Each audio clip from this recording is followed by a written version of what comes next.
Yep. Hello, everybody. As folks are coming in, finding their seats.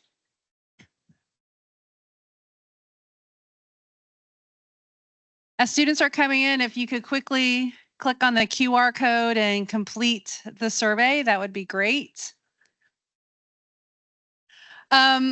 I'm really excited to welcome you all to the first lecture of our Spring 2025 series. This is the Student Org lecture, and this is something that we started years ago where the school speaks with the leadership in the student organizations and asks them who would they like to bring to campus to speak.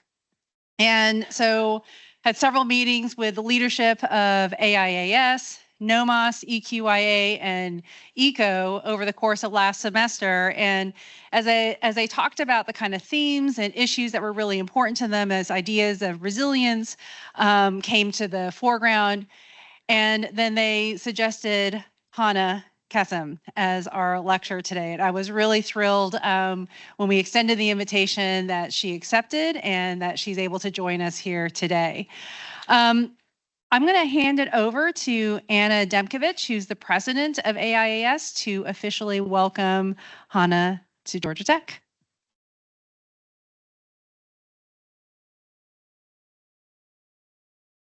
Hello, Hana Kassem, FAIA NOMA, is a principal at Kohn Pedersen Fox Associates with 30 years of experience in human-centric design and sustainable design. Her award-winning portfolio spans various sectors globally, and she serves as VP for Design Excellence on the AIA New York board, co-founded the Leaning Out and Women in Architecture panel, and led the Neighborhoods Now initiative at the Van Allen Institute. Kassem was tapped to join the Mayor's Advisory Council for New York City's post-COVID-19 reopening. Kassem has taught at Yale, the Cooper Union, and Parsons, focusing on experiential design in marginalized communities. She co-edited Architect DBA on redefining the roles of the architect today. On the behalf of the School of Architecture's student orgs, AIAS, EQIA, NOMAS, and ECO, I would love to welcome Hana Kassem to the stage.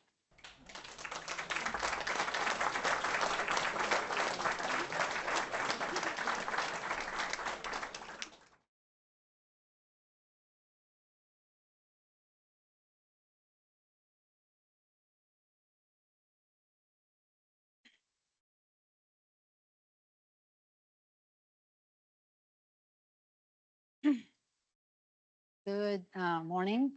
Thank you, everybody, and thank you for the introduction and for the invitation, Julie, Anna, everybody at the school. It's a real honor to be here. Georgia Tech is and continues to be really at the forefront of innovation, arts, design, architecture, and I'm thrilled to be able to speak and share some of our work with you.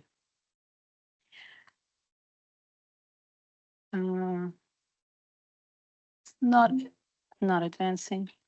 Here we go. So I was asked to speak about resiliency, and to resiliency, I'd like to add, it's fine, it's working. Yeah, thank you. To resiliency, I'd like to add resonance. And that has to do with not only environmental resiliency as we know it, but now cultural resiliency. And that's something that goes hand in hand. One cannot work without the other. And it's part of a circular notion that I've really been exploring since I was in school, your age. And and it also touches on a lot of our work at KPF, pretty much all of it. So if you think about one half of the circle, our impact on the environment, sustainability, resiliency, and that half. And then the other half is the impact of that environment on us, which has to do with our relationship to spaces, to our memory of those spaces, our sense of attachment to place, which inevitably feeds into how we think about sustainability and resilience as a whole. Resonance is interesting as a notion because if you, I'd like to slow this down a little bit because it's going a little too fast for me. So yeah, there we go. So yeah, unpacking resonance, and I'm going to borrow the work here or cite the work of neuroscientists that have been investigating these at the intersection of architecture and neuroscience that have been investigating this idea, coherence, fascination, and belonging. The coherence has to do with our rational understanding of spaces. We understand a space when we walk into it. We can tell where the entrance is, where the major elements of the space are, where light's coming in from, and we have a mental image of that space in our mind.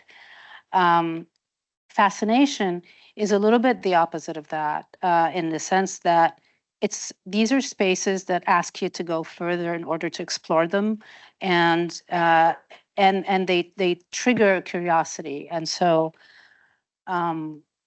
and belonging is perhaps the most difficult one to touch on, because with belonging comes the idea or the question of culture.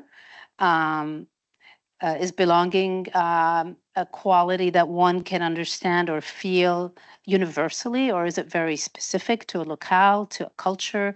There's a narrative idea behind it, and it comes really into play very strongly for us at KPF, because we work globally, we work everywhere in the world, and our buildings try to, and in many cases I hope do, embed themselves in the context and become very much part of that context and part of people's memory and connection, association to that place.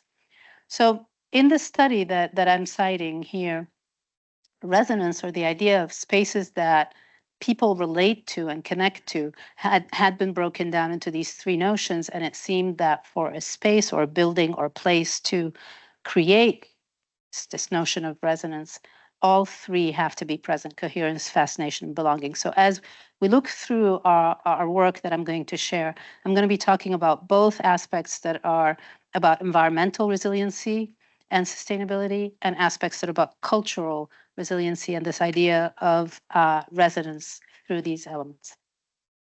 So as I mentioned, KPF, we have offices, those are the blue dots. We have offices all over the world.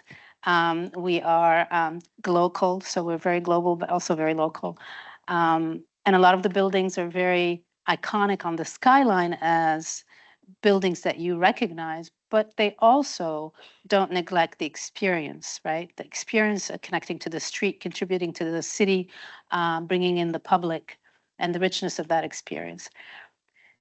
This is a little bit of about our office, and the culture in our office is very collaborative. We work from very high tech to very low tech, hands-on, sketching, model making, as well as virtual reality. And we have many languages spoken in the office, a lot of different nationalities represented. And we also work in all of these sectors that you see here. And pretty much, if there's a sector here that you'd like to be working in that is not there, you can come to KPF and start it. It's just a place where there's a lot of opportunity to explore and dive into people's interests. So from the office to transportation, master plans, etc. So the reason I'm sharing this with you, just to give you a little bit of a framework before I start showing, I'm going to be showing about 4 projects. Just so you can start to see how this notion I unpacked a little bit at the beginning translates throughout. In-house, we have a group, that's our environmental performance group, and their task is on every project that we do, they've created tools that are bespoke, that are tailored to the needs of each project, where we can, in this case here, we're looking at the sponge city concept and ideas of water management and resiliency. This was for a master plan we had done in China, on Jinji Lake. And so the idea was to be able to calibrate the amount of green spaces around this development, green and blue spaces, and be able to manage water accordingly through the design. It's very much embedded in the design, so it's not a layer that's added on afterwards. I'll go into the first project here, which is in Brooklyn, Red Hook Houses. It's NYCHA, New York Housing Authority. And this was a project that we got involved in about two and some years after Superstorm Sandy. And this is a FEMA-funded project, which means that every dollar that FEMA gives to the project has to be used towards restoration or prevention of a similar occurrence to happen, right? Restoration, repairs, prevention. What we tried to do is to take each one of these funds, every dollar allocated, and try to add into it, wrap around it, a way of thinking about enhancing the day-to-day lives of the residents. So as you can see, this is a giant project. These are all existing buildings, 29 buildings. There's about 8,000 residents there. And it was a great collaboration with Arup and Olin, so our engineers and landscape architects as well, because this is a very basically an infrastructure project. And I'll share with you some ideas through a video quickly as well. So you can see here on the top, in the top image, the floods were really terrible. All the equipment, the mechanical equipment for these buildings was in the basements with ramps going into the basements. So the water came right into it through these ramps and also from below up through the basement floors and walls and flooded all the equipment. So they were without electricity or hot water for over 3 weeks. We worked very closely with the community, and this was, we really insisted with our client, NYCHA, to include us in a lot of their town hall meetings and the workshops with the community to really try to understand what the issues were that they were struggling with, and so that we can tailor our design accordingly. Unfortunately, most of the issues they were struggling with had nothing to do with Sandy, and they were basically due to deferred maintenance in all the apartments, other than the immediate, post Sandy issue, of course. But the bigger issues were day-to-day issues that we couldn't help them with. We could help with everything in between the buildings and this kind of infrastructure idea. So you can see in this map that we have here on the blue map, it explains a little bit this idea of the lily pads, which are the green courtyards in between the buildings, a cluster of buildings, which we developed this resiliency measure of flood protection that was very porous. So what that means is that we looked at other ways of protecting the development with a wall that would surround the whole development and partial walls, etc. We did not feel that that was the right thing to do because it would further isolate this community from its surrounding, and it would just be pushing the problem out away and not solving it. So this idea, which is a very still porous idea, allows for streets to come through and just basically uses a landscape concept, which is terraces in each of the green clusters to provide resiliency.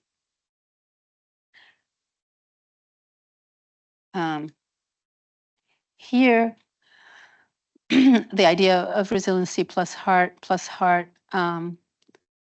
is tied to this notion of resiliency and resonance.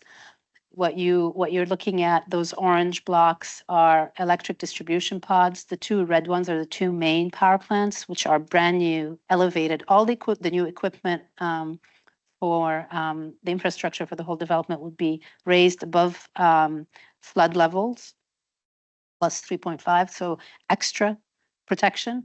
And of course, these orange volumes that are the electric distribution pods, there are quite a few of them, 14. So what we did is we developed this idea of using them as a way of creating a little bit more diversity and natural wayfinding throughout the campus, because you'll see in the video, the buildings are all identical, incredibly homogeneous, absolutely not differentiated in any way whatsoever. So in a way, this campus or this development is very, we felt very dehumanizing because people just feel like they're one number amongst the many 29 buildings, amongst the many 8,000 residents. And we wanted to be able to use this infrastructure project to to humanize the development a little bit and create a sense of identity within each cluster. I'll share this video. It's just a few minutes, but tells a good story.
So here, this just opened, the mural just opened, it happened, which is kind of incredible because sometimes you think, well, this is beyond the scope of an architect. So how can we make this, we'll just propose this idea. But it actually, with some persistence, it actually happened. And NYCHA worked with this group called Artolution, who harnessed all the energy and the stories and engaged key people in the community to bring very young kids, the elderly, and anything in between. And everyone really participated in creating this mural. And this was on the day of the opening. And not only that, it did what we had hoped for, which was to raise awareness of climate change. So associated with this mural inauguration, they had a whole fair along the park for students to, like a science fair where they're talking about their understanding of climate change and ways that you could work towards more resilient environments. Okay, jumping to another part of the world, in China. So this is in Guangzhou. This is our site for the Hong Kong University of Science and Technology, which is a whole campus that we master planned, designed all the buildings on, and it got built all through COVID. It's incredible. This never happens, and hopefully will never happen again in my career because it was quite overwhelming. I didn't do this alone. We were a big team. Many partners at KPF were involved in making this happen. And so what's interesting, so this is the master plan as it was developed, designed, and then eventually built. And this idea of coherence came into play here because our client, the university, wanted to have a master plan that could be seen from satellite view, like something very clear diagrammatically in its organization. They have 8 thrusts, which are focus areas in their investigation, science, and research. And you can see those radiating bars out there of the lab buildings, the central campus. There's a waterway, the canal that you saw in the existing image shot, that we channeled and kept running through the campus. And it's everything from housing, student life, buildings, meaning like student center, dining, labs, etc. So balancing this coherence you're seeing here, pointer works. The idea of these lab buildings radiating out, very coherent, balancing it out is the center of campus, which touches on this notion of fascination. So this is where all the auditoria, cafeterias, multipurpose rooms are, and the waterway that cuts through them. And the library is back there. So what's most interesting about this project, I think, was this notion of the living campus. This is a very highly sustainable campus, and each building in and of itself as well. And they have different system of accreditation in China, which we went for the highest. And every the image on the right-hand side is what's called the campus brain. That's a room that has this giant monitor where they're able to monitor the performance, energy performance of every building on campus. They're able to monitor air quality, waste, etc. So in real time, they're always aware of how the buildings and the campus are performing from a sustainability point of view, and they're able to adjust things as they also just which spaces are being used when, so that it keeps learning and improving on its performance as the years go by. We also developed this with the notion of wellness in mind and connection to nature. And so this idea of the green belt that wraps around campus and connects different buildings that have to do more with the counterpoint to science and research, and big focus is restoration. So connection to nature, restoration, being able to take a break in between intensive study and either go to the student center or walk around the the canal or the athletics facility. And those buildings are very landscape oriented, planted. Oops. Yeah, I guess I have to speed up. Someone's saying that. And then thinking about landscape and the ground floors of some of the buildings as semi-sacrificial, certainly the landscape, so that this is going back to this idea of resiliency and working with water rather than building walls and pushing it out, is just understanding what it means in terms of a heavy storm, 200 storm, and the ability of landscape to absorb and flex and accommodate. And also climate change not only has to do with, obviously, flood protection, but also heat and comfort and not being 100% reliant on mechanical ways of ventilation and cooling. So this building is the student center, which I'll show you, and next to it is the administration building. Student center has capacity to be a hybrid, to include hybrid ventilation. I visited your Candida building, which is amazing. This is not as high performing as that, but we're hoping we're getting there little by little. And so part of our mapping tools that I shared earlier with our environmental performance group at KPF has to do with looking at master plans from comfort point of view as well, making sure that walkways are shaded. Again, because this ties into wellness. If people are comfortable walking, they will walk. Otherwise, they will hop on a trolley and get from A to B. And if they do that, then they miss out on possibilities of exchanging socially with other students, and this notion of positive friction, I like to call it, which is like when you run into people haphazardly and magic happens, right? You run into somebody, you exchange some idea with them, you come up with a project, and there's some innovation that comes from that. So that's very tied to the environment that you're in, the comfort level that you're at. And we as architects we have the ability to orchestrate these things.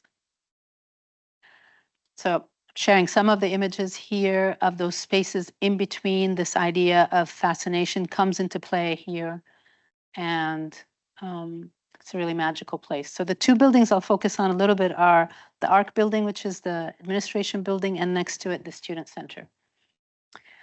So, and I'll talk about belonging identity a little bit here. So this image on the bottom, this is a kind of a challenging project from a narrative point of view, I think, but because this image here on the bottom is the original campus entrance for the same university, but in their mainland, in their Hong Kong campus, their original campus. And this is their first campus in mainland China, and they wanted to make sure that the identity of the university is maintained. Even this red sculpture, which is the Firebird sculpture, they call it, they duplicated it and put it in there. I guess this would be like your rec, the car that I saw on campus. So this would be, everybody takes their picture there near it. So it's a very formal gesture. This existing campus has this very rigid arc, and we didn't feel that it was in line with the mission of the university currently, which is all about openness, dynamic move forward, porosity. And so we felt that translating that would create a better sense of belonging, in that it's inviting and it allows you to connect to place and still relate back to the past at the origin of this the campus, the original campus. So it's asymmetric, it gestures out, and it has many moments along it, which you'll see not only cantilevering, but stepping down on the other side with planted terraces, and the giant portal, of course, that cuts through, as opposed to the smaller passages that they had before, which cuts through and connects to this waterway. So you're seeing this semicircle from now the opposite side, from the main campus side, and how it allows for this flow of water to culminate in the sculptural plaza at the center. And these are some of the terraces in the building. Again, being able to come out very quickly, connect with nature, restore, touch on. They also, being green roofs, they absorb and help mitigate with some of the more torrential rains that happen there. And then here, just going through the variety of sustainability measures that we've taken on, from photovoltaic cells on the roofs of pretty much all these buildings, which are being deployed as we speak, shaded spaces, highly performing envelope, and the texture of the building now goes back to this question of culture and connecting to a place. As we were speaking with our client, they draw a student body that is a regional student body. It's not only Chinese, so they draw from many Asian countries and actually beyond. And one thing that came through from them that is a symbol of growth, optimism, and prosperity and innovation, sort of, was this idea of the bamboo. The bamboo shoot was across the board, something that, a narrative that united the whole region. And so we borrowed that and tried to develop a facade that ties to this notion formally, texturally. You can see here the kind of abstraction of the cupping of the bamboo and the rawness of it and the simplicity of it. Though this building is, of course, a very high-tech building, we wanted to sort of connect back and remind people of the simplicity of and sort of smart way of building with bamboo and making things with bamboo that, you know, are centuries old. Of course, we're translating this going forward. But so you can see on the panels there in between the windows, this notion of the texture. And that came through also in the student center, which I'll show you a few images on, in a different way for the facade here. So in the student center, has a planted roof and a large volume of space inside of it. We'll go through the plans. But again, here we unpack this idea of the bamboo shoot, but again, in a very abstracted way, working with the vertical fluting to just relate back to this notion and create something that is very much part of the campus, very identifiable. Because if you think of it, you know, student bodies, you're here together for 4 years, maybe 6 years, and your memories together and your connections have to do with the environment. If you have snapshots in your mind of, oh, when I met this person, when we did this, it's always within the context of the university, the campus, and the place. So I think that environments really play into making those connections very memorable and strong. And so culture also is not only country or ethnicity, but it's also institutional culture. So here, this idea of fascination, and I think it comes through because what we instead of creating a very rational, straight hallway with just the rooms that we needed to have on either side of it, given the narrowness and the length of this footprint, what we did is created a path that was a meandering path and had a variety of spaces and pockets of spaces on either side of it. Different rooms, from like auditoria, multi-purpose spaces, student organization rooms, music practice rooms. And it also became this like internal street that you could travel through and go to. Main campus is over there on the screen. And then this is the second floor where you can come up this, this would be like the living room, one of the main living room spaces of the campus. And you can come up stair and make your way to the music practice rooms that are up here. And meanwhile, on the interior of the space, you're also aware of the volume of the building. And here, this notion of coherence comes in, right? So because the interior form and the exterior memory of the volumetric understanding of this building unite, right? You see this floor, the green roof coming by, sloping down on the diagonal, the light coming in from the side, and it connects interior and exterior in one's mind. So there's a certain level of coherence in that space. This is the music room, practice room spaces up above. And then here, this cylinder in the middle is also a chimney that allows for natural ventilation, stack effect, which I'll show a diagram about in a second, and opens up views to the cafeteria down below.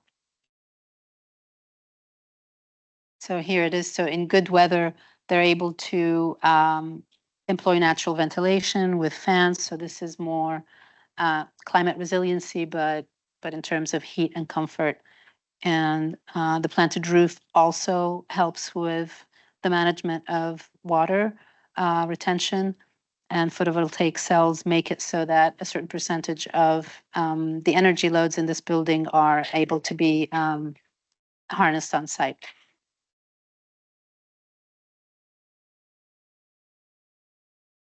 I will go now back to New York and share with you, this is a new project. It's in construction now. The slabs, oh, I meant to put a construction photo in here, but I forgot.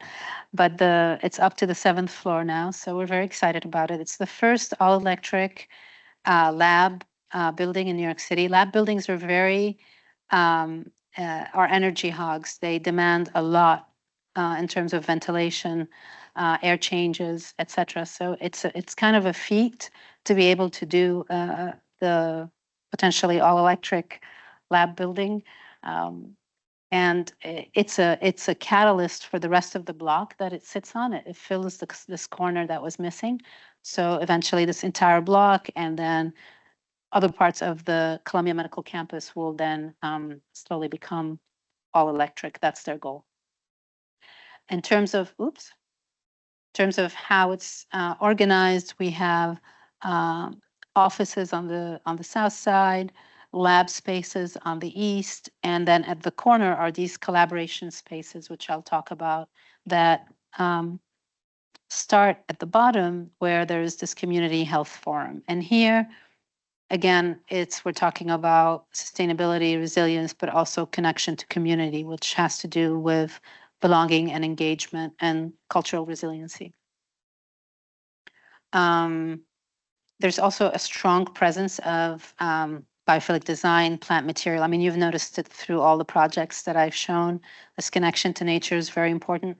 And we sometimes try to bring it whenever we can indoors as well. And the use of natural materials and open stairs at that corner also promote wellness. So people are, and sociability and interaction, what I talked about earlier, this notion of positive friction. So I'm not going to bore you with all of these, but I'm just listing them here. But the features, again, working very closely with our electrical engineers and consultants to be able to deliver this net carbon zero ready building, a feat.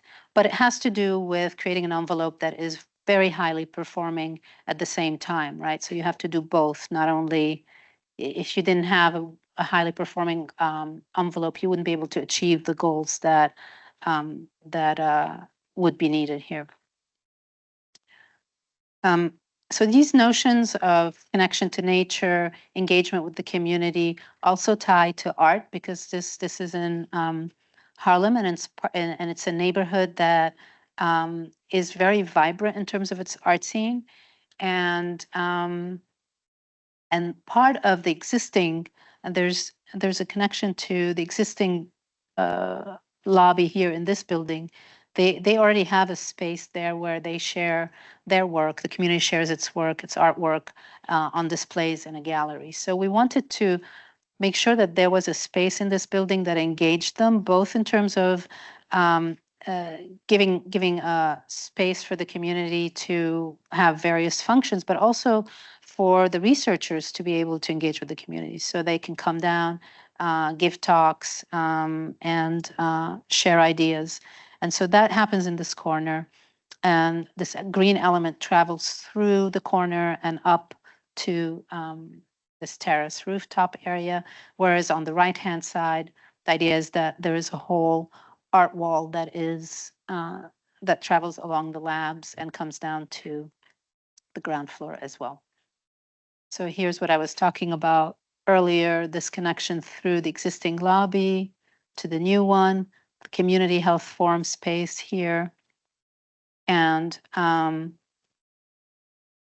it can be used for many things like workshops, like lectures, if people need some resource on diabetes, if there's some research being done in the building, this is where this is that handshake between the community and the researchers. So the reason these things are important is because they do cement an attachment to place. They do cement the building to its context. And when people care about the buildings and their environments, they care about their cities, they care about sustainability and resilience more, and they become more active participants in making this full circle of resiliency and resonance happen. It's kind of hand in hand. These are some shots of the lobby here. Again, the notion of discovery around the corner. Nothing is a one-liner. You don't walk in and you just know exactly where you're going. There's always something to be unpacked as you go. And then the plan of the building and this collaboration corner with the green wall. A lot of access to natural light in the labs. And then here are some of these collaborative spaces, coffee, lounges, pantry spaces at the corner of the building. And I think this is the last project that I'll show. No, there's one more. How are we with time? So this is Meta's offices at the Farley Historic Post Office in New York City. It's an adaptive reuse project, and I wanted to put that in here because, again, adaptive reuse is very much, whether it's a historic building or not, very much ties to this idea of culture, belonging, attachment to place. It's when people care enough about this building and what it represents that they want to keep it.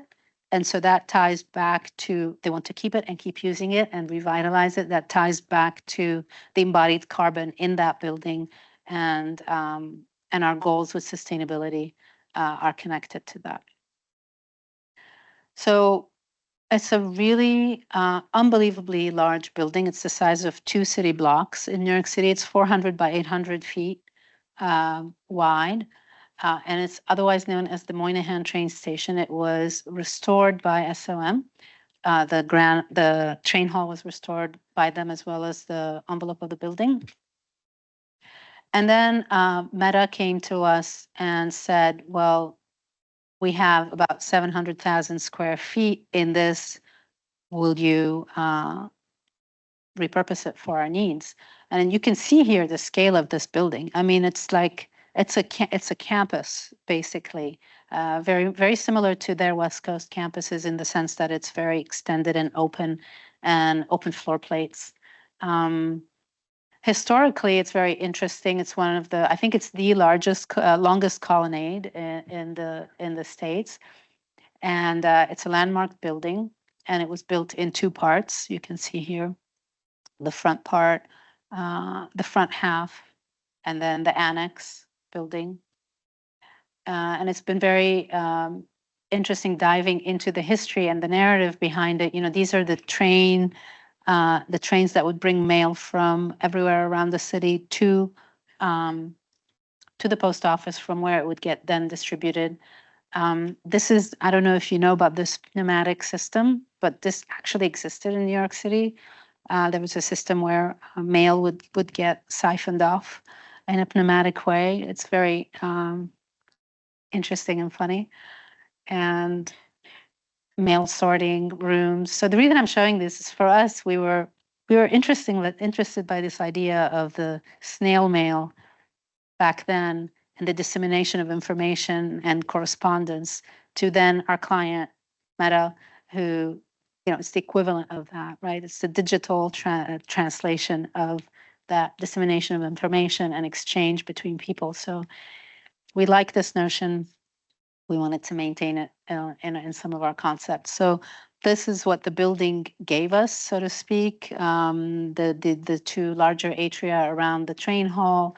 This atrium number one we built and kept, but we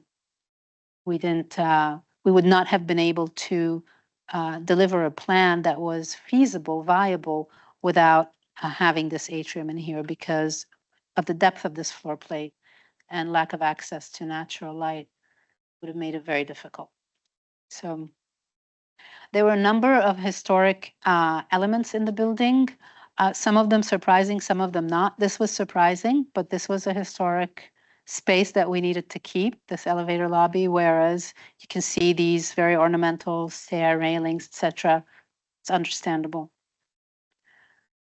And then some of the more ornate part of the building up front. So again, I talked a little bit about restoration, wellness, focus, and we put that into play here as well as we understood the rigors of working in this environment, very densely packed floor plate, and how we wanted to create spaces for relief within it at a variety of scales, right? So big gathering, small gathering, passing by, transitional spaces, social spaces. So it became almost like master planning, but in interiors, just due to the size of it, size of this floor plate. We kept all what's called neighborhoods are where all the desks are. So those are all along the perimeter. So you have access to natural light. And this is what it lays out at. So you're never too far from a social space, which you're seeing here. So it's like this idea, micro kitchens, larger lounge spaces. Here are like break areas, all in between. So you never have to go too far from being able to take a break and exchange some notions with your colleagues. And then tying this section with the atrium that bring light down and greenery, plant material through to the main entrance was a driving move in the planning. And this is what it started to translate at. So you're seeing here also, as before, the integration of nature, art within the spaces. They have a very robust arts program, which was great. So we could really bring that in and afford a lot of spaces for mixing, socializing as you were going through. And I think just also thinking about neurodiversity and inclusivity in that sense was very important to us and to our client because it's not one space that works for everybody. So you have a variety of sizes and types of spaces, louder ones, quieter ones, pockets. And I'll show you a very intimate pocket, which is my favorite, in a second. So in terms of just natural wayfinding as well, going back to this notion of coherence, what we tried to do here is it's almost like a mental map of, okay, what's unique about each floor, each element that we picked up on that was a historic element or something unique about that floor. And we tried to infuse that floor with that notion, right? So this upper floor is very planted because it connects directly to the green terrace around it. The one below it has this very long historic corridor. It's like 200 and some feet long. So that is our historically themed floor, right? Et cetera, et cetera. And so that allowed for natural wayfinding because it is very stressful for people to get lost. We don't think about it now, but because you're probably very familiar with your campus, but if you try to remember first steps on campus or in a new environment, there's a certain level of lack of a little bit of stress, right, which can be amplified. So we try to take away all these like mental loads that people don't have to deal with. They know immediately where they are and very naturally can gravitate to the spaces that they're seeking. And here it is, like the second floor. The third floor was very much art infused, the historic floor that ties to this notion of the cubby holes that I showed you earlier, biophilic floor. This is the original parcel post section. And so this is where visitors would first come in. We kept some original blueprints there, which we reframed into the windows. And this is that space that I wanted to point out, which was probably many people's favorite space and the most intimate nook. So this is a historic elevator lobby. We needed to keep everything about it, but we didn't need to keep all the finishes, restore them. But the elevators don't function. We could do whatever we wanted to do in the elevators. So we turned this into their library and reading room. And these are nooks that are booked like all the time. People love being in there.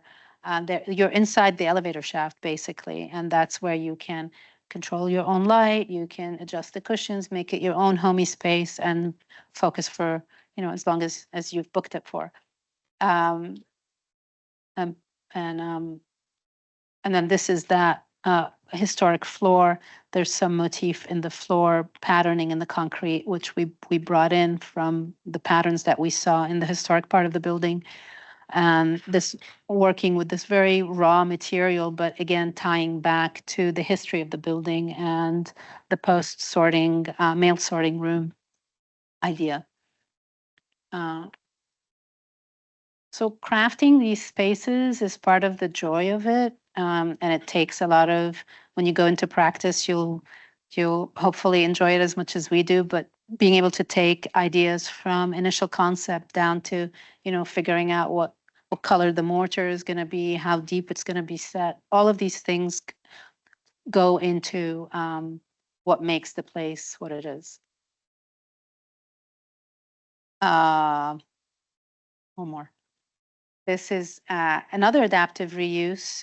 Fewer images I have on this. It's in Ithaca, and this is a abandoned industrial space, series of manufacturing spaces that are historical. This is about 3,000 feet long, just so you get an idea of the scale. It's like urban planning, but not. If any of you are familiar with Ithaca, this is up on the South Hill. It has incredible views out. And again, it's a historic building. It's where the Morse chain was invented and manufactured. And they also manufactured plane parts. And it's been shut down since 2009. And people are very attached to the iconicity of it up on the hill with the chimney. But yet it's been completely unused, untapped. And then here are a little bit of the history of the place and what it looks like now. So this was an amazing project to look into, and our main move, I would say, was really the circulation that we brought in here, or our most visible move. Was this chainway-like circulation that we brought in because our goal was to be able to open up views and access to the lake visually beyond to those that wouldn't necessarily be residents here or renting out space. So to open it up to the public. So if you're in here in the middle and you don't own any space out there in this building, then everything is very internal. It's shut down. You can't look out. So using topography, you enter at the top and you're able to travel to the roof of this building and have access to the views and also come down in various spots along there. So this was kind of one of the bolder moves that we did. But then beyond that, we really worked very closely with landscape architects and engineers to develop a series of public spaces that integrated art, manufacturing, affordable housing. It's a full mixed-use development that we're proposing. Of course, there'll be food hall, there'll be cafes, etc. But it's really not meant to be a high-end or luxury development. It's really meant to maintain affordable manufacturing spaces for artists, studios, and affordable housing. So it checked all the boxes for us, including the embodied carbon in this giant structure. And we were very excited to see it moving forward as they're starting to develop some of these parcels. These are all affordable housing parcels, all in yellow. And then eventually they'll get to the center where we'll come back into the room and hopefully be the architects building that central part with the mixed use.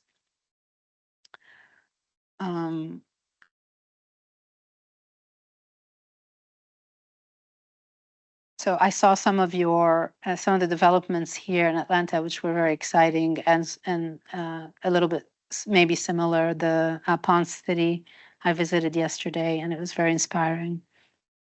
But here you can see also just this like connection of what happens there, the activities, and in this case, this is the mostly timber, proposing as a timber hotel that is the only added part to the site. Okay. I'll go back full circle to talk about environments and the effect of environments on us. And I didn't mention earlier, but I went to RISD and I studied, I wanted to go into art installation and do just that, sculpture. And my father advised me to try architecture for 10 days. So with the choice of leaving if I didn't like it, and I loved it. But I've come full circle, and I think of art and art installation as being kind of in a more immediate way of testing out ideas and being able to tease out notions that we explore in architecture in a longer term. So here, just thinking about verticality and connection to nature, this is an installation that I did for Art Omai, which is a couple of hours north. It's a sculpture park in New York, and it's a collaboration with a sound artist, Spencer Topel. So this was very much about resonance with the environment, more literally, because there's a sound component to this piece. It connects to its environment, but also connects to the people that visited. Whether you're one person or two people or a multitude of people activating these rods, you can collectively orchestrate sound together. Sometimes it's just rain that goes through and creates this resonance of the piece, or wind.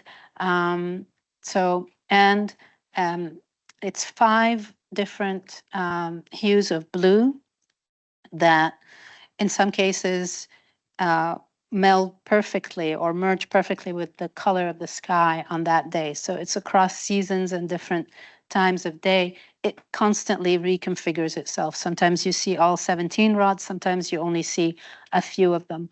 So in a way, what it tries to do is help raise awareness of ourselves, our person in this environment, and how it is not indifferent to us, right? It depends on our own perspective to it, and it depends on the environment around us, the sky, the color of the sky on that day. So just tries to complete that loop, and see it here in different lights, how it connects earth to sky.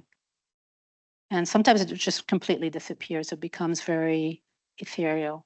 And there's a short video on the day of the opening. We worked with this dance troupe, Dual Rivet. Will it play? Yeah. And they just did this improv piece activating the installation, which is called Ensemble. That's it. Thank you.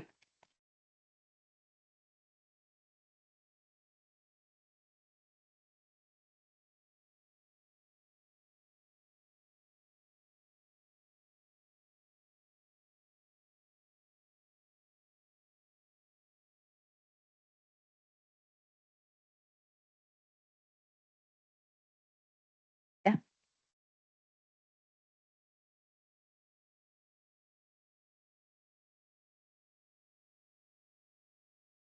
Hello. Hi.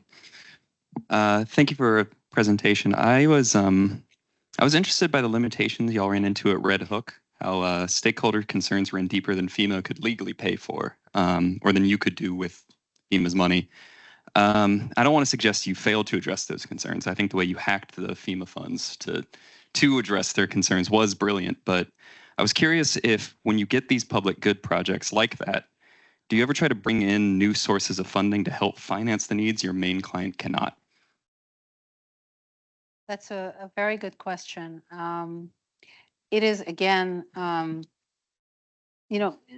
working on this project reminded me of the fact that, or really put into play the fact that, we have our scope as architects, but so many times we kind of have to go beyond it and make suggestions and propose things and connect dots and connect people to make something happen, right? So with Artolution, we didn't bring Artolution, but we definitely tried to, these are the people that built that mural, right? Like we tried to find other, and we tried to connect NYCHA with other similar organizations in order to make this happen. They ended up working with Artolution. With regards to other aspects of the project, we did a study that was above and beyond the FEMA funding, which had to do with the replacement of all the elevators in the building, which there's only one elevator and there's no lobbies in the buildings. So these buildings were designed at a time when congregation was not favored. And so they're very efficient. Read, no public space whatsoever. So you walk in the door and you go up the stair or into the elevator, and that's it. And some of these elevators also don't go to the top floor.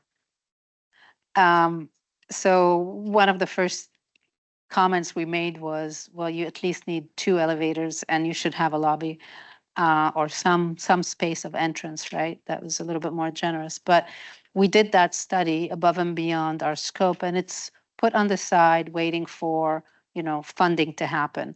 The whole team is always on the lookout for potential people to engage on this. So it's a good question. Others?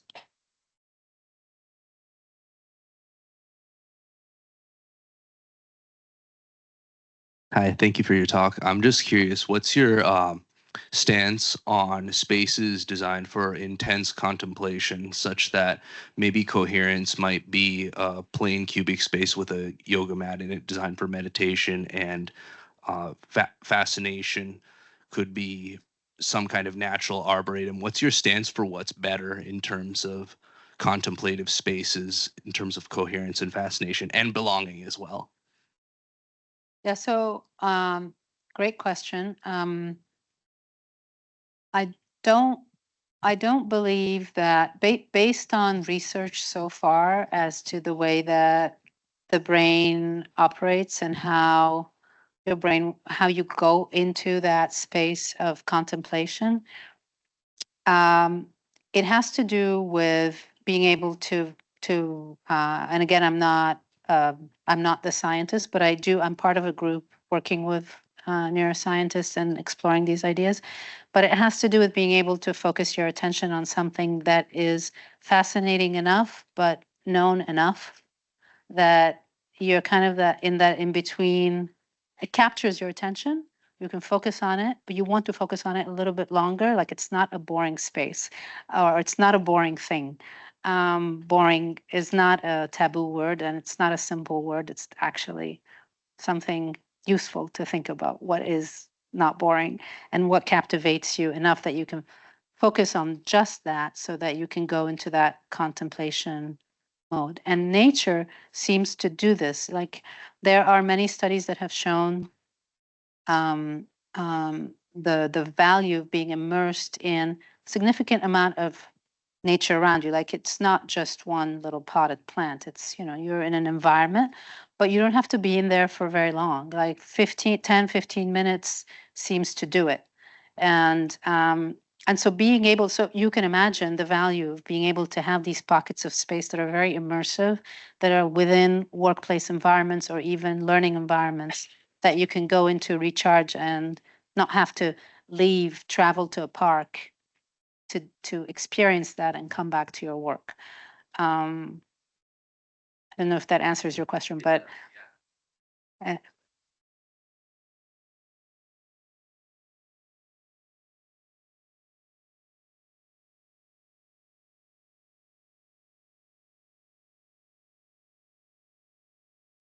Thank you for your lecture and for showing your work. It's beautiful. I'm curious to know more about the challenges on the projects, either from leadership over the design aspect, or leading a team through collaboration, or working through with the client, or financial constraints. On the projects that you presented, what would you say was one of the biggest challenges, and what was a solution that you found? yeah. So I would say, thank you for that question. I would say that one of the biggest challenges and learning moments was on the Red Hook project, where we had developed for the West power plant, which is the one that has the giant mural on it now, and it's basically just a rectangular volume with a giant mural. Initially, it wasn't that. The initial design for that, and the one that is published, and you'll see if you look it up, is a more and more of a sculptural piece that kind of rises up from the ground and has a green roof and has a zone within it that is kind of like a pass-through, that's like a public amphitheater space. It had a lot more components to it. That came over budget. And we worked very, very hard and brought it on budget without sacrificing the intents behind it. And our client came back to us and said, thank you for doing all this hard work and bringing it on budget, but we cannot go forward with this design because it looks too expensive. And so that was incredibly painful, because with that came the realization that, optics were obviously very important for them. And then they explained further that the residents are not used to having beautifully designed things, places, buildings done for them, and they might get very suspicious, and they might wonder why NYCHA is, using funds or using funds towards that rather than other things, or they might get suspicious that there's a gentrification agenda in place, even though technically it's impossible. You cannot change the rent on a NYCHA resident. It's locked in based on income. So, but still, there are irrational fears, and they're systemic in a sense. They're historically they've been there. So there's like a lack of trust. So that was very heartbreaking, and on many levels, because it cemented our feeling that part of our mission should really be to convince people that good design is part of equity. So you are entitled to good design, and you should demand it. And it's not for the 1%, it's for the 99%. That really, it just cemented it. Like, we talk about it, but we lived it. So if that resident group was in a different mind frame and demanded not only not having deferred maintenance ignored on their buildings, but also demanding high quality public spaces as a matter of equity, then it would have been a completely different story. Right? They would have been part of the conversation, and they would have appreciated the fact that we brought it on budget and kept the design intent. So that was the epitome of, I think, like that learning moment challenge of budget, societal understanding of what architecture and design are and what they're not and who they're for. So it brought everything together.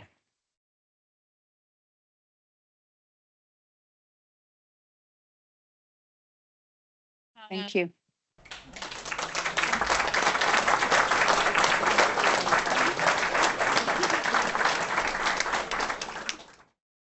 Thank you, everyone.